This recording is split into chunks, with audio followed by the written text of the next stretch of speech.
ನಮಸ್ಕಾರ ಎಲ್ಲ ಪರಿಶುದ್ಧ ಆತ್ಮಗಳಿಗೂ. ನಾನು ಬೇರೆ ಬೇರೆ ಸಂದರ್ಭದಲ್ಲಿ ಈ 11 ಏಂಜಲ್ ನಂಬರನ್ನು ಎಕ್ಸ್ಪ್ಲೇನ್ ಮಾಡಿದಾಗ ನಮ್ಮ ಜೀವನದಲ್ಲಿ ಎಷ್ಟೋ ಸಂದರ್ಭದಲ್ಲಿ ನಾವು 888 ಈ ಏಂಜಲ್ ನಂಬರನ್ನು ನೋಡ್ತಾ ಇರ್ತೇವೆ ಅಥವಾ ಈ ನಂಬರನ್ನು ನೋಡ್ತಾ ಇರ್ತೇವೆ. ಇದರ ಅರ್ಥ ಏನು, ಯಾಕೆ ನಮಗೆ ಪದೇ ಪದೇ ಒಂದು ಈ ನಂಬರ್ ಕಾಣಿಸುತ್ತೆ ಅನ್ನೋದನ್ನು ಕೇಳ್ತಾರೆ. ನೋಡಿ, ಈಗ ನ್ಯೂಮರಾಲಜಿಯಲ್ಲಿ ಇದಕ್ಕೆ ಸಂಬಂಧಪಟ್ಟಂತೆ ಬಹಳಷ್ಟು ವಿಶೇಷವಾದ ಅರ್ಥ ಇದೆ. ಹಾಗೆ ಹೀಲಿಂಗ್ ಮೊಡಾಲಿಟಿಯಲ್ಲೂ ಕೂಡ ನಾವು 888 ನಂಬರನ್ನು ಹೀಲ್ ಮಾಡೋದಕ್ಕೂ ಕೂಡ ಭಾಳಷ್ಟು ಸಂದರ್ಭದಲ್ಲಿ ಬಳಸ್ತೇವೆ.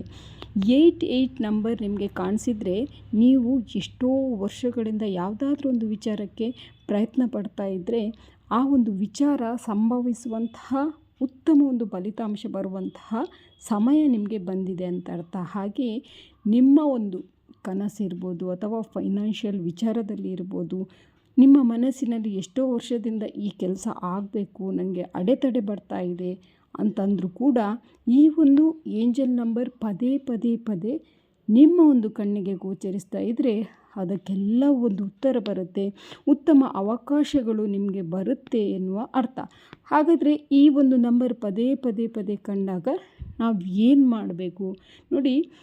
ಈ ನಂಬರನ್ನು ನೀವು ಪದೇ ಪದೇ ಪದೇ ಪದೇ ನೋಡ್ತಾ ಇದ್ದರೆ ನೀವೊಂದು ಮೈಂಡನ್ನು ಪಾಸಿಟಿವಿಟಿಯಲ್ಲಿ ಕನೆಕ್ಟ್ ಮಾಡಿಕೊಂಡು ಯಾವುದೋ ಒಂದು ಜಾಗದಲ್ಲಿ ನಿಮಗೆ ಇಷ್ಟವಾಗಿರುವಂತಹ ಜಾಗದಲ್ಲಿ ಈ ಒಂದು ನಂಬರನ್ನು ಬರೆದಿಟ್ಕೊಂಡು ನೀವು ಆ ನಂಬರನ್ನು ದಿನಕ್ಕೆ ಒಂದು ಸಲವಾದರೂ ರಿಪಿಟೇಷನ್ ಮಾಡಿ ನೋಡಿ, ನನ್ನ ಒಂದು ಅವಕಾಶಗಳೇನಿದೆ ಅತ್ಯಂತ ಅದ್ಭುತವಾಗಿ ಹೆಚ್ಚಾಗ್ತಾ ಇದೆ ಎನ್ನುವ ಭಾವನೆಯೊಂದಿಗೆ ಮಾಡ್ತಾಯಿದ್ರೆ, ನೀವು ಯಾವುದಾದ್ರೂ ಒಂದು ಕೆಲಸದ ಬಗ್ಗೆ ಯೋಚನೆ ಮಾಡ್ತಾಯಿದ್ರೆ ಇದರಿಂದ ಉತ್ತಮವಾದಂತಹ ಫಲಿತಾಂಶವನ್ನು ಪಡಿಬೋದು.